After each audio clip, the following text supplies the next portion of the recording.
Hey, it's Mark Lanier with your video thought for the day. All right, my mind is still on yesterday. Yesterday was Sunday. I got to teach. By the way, a link, I'll try to get Brent to put a link below for class yesterday in case you have any inclination to watch such.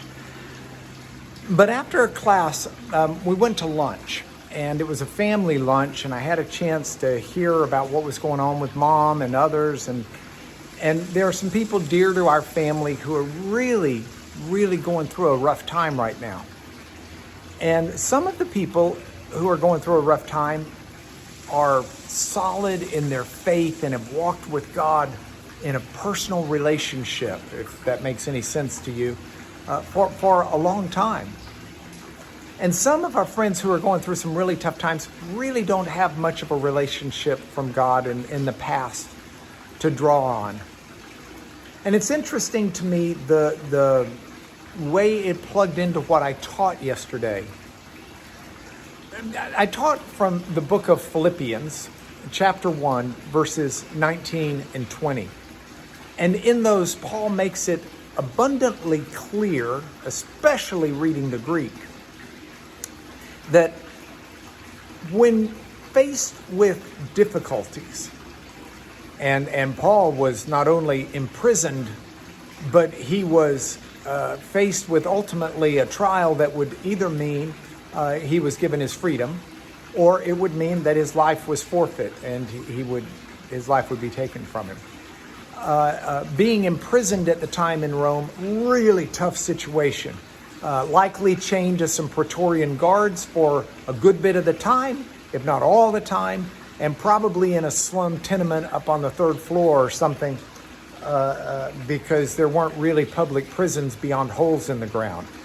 And so Paul would have been able to stay in a slum as opposed to a hole in the ground because friends helped support him and give him the money to be able to do that. But it was still no life at all in terms of creature comforts. It's more of a life with rats and bugs and pestilence and smells and just not a good existence.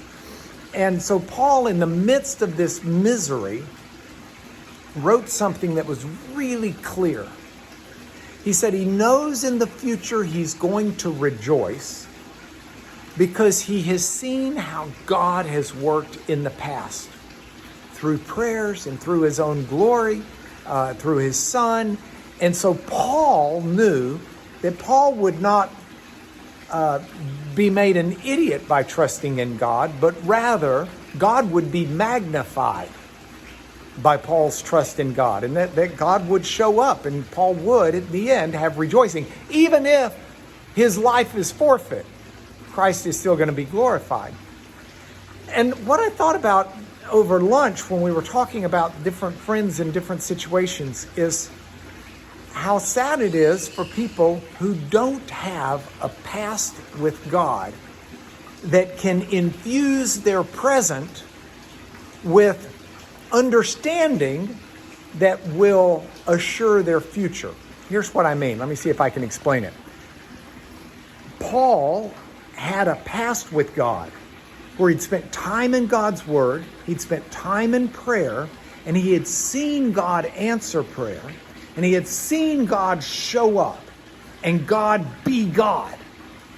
And it's because Paul had that past and Paul knew that God showed up to bring glory to his Son that Paul could express a reliant and confident and even eager expectation that God would do so again in the future. So I look at people going through crises, and the people who go through crises who have a big faith background, I see them handling it differently than those who don't have a big faith background. And my word for the day is this, or my thought for the day is this. Spend today trying to build a faith background that will last you for tomorrow. Listen to the video thought for the day. Pray to God, but not just in general. Oh, God, have a good day. Thank you for being God. Bless me. Pray specifically for things and watch the hand of God work, because the hand of God will answer your prayer, either yes or no, or let me modify it, or not yet, but build upon the idea that there is a God who is there, and let him inform your present. So tomorrow, whenever that may be, when you're faced with difficulties, you're able, like Paul, to look back and say, I know God's been in control in the past and has worked to his glory and good, so I'm confident today that he will in the future. That's your video thought for the day. I'll see you tomorrow.